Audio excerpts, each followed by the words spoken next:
Let's begin with Trang An, the crown jewel of Ninh Binh's ecotourism. This complex is a vast, protected area where the waterways feel pristine and endless.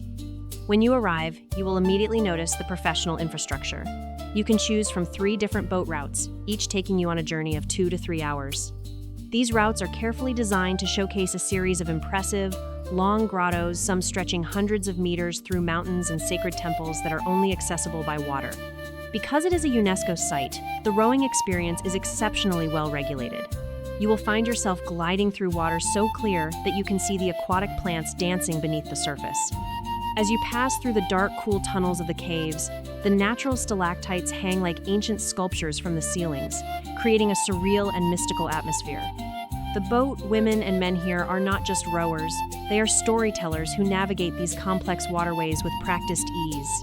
One of the major highlights is the stop at the islands where historical shrines stand, surrounded by ancient trees, and the silence of the mountains. It is a fantastic place to visit year-round because the water levels are managed and the scenery remains lush and vibrant. The sheer scale of the limestone cliffs here is humbling, and the way the pagodas are perched on rocky outcrops feels like a scene from an ancient folktale. Every turn in the river reveals a new vista, a hidden corner, or a sudden, breathtaking perspective of the towering karst formations that dominate the horizon.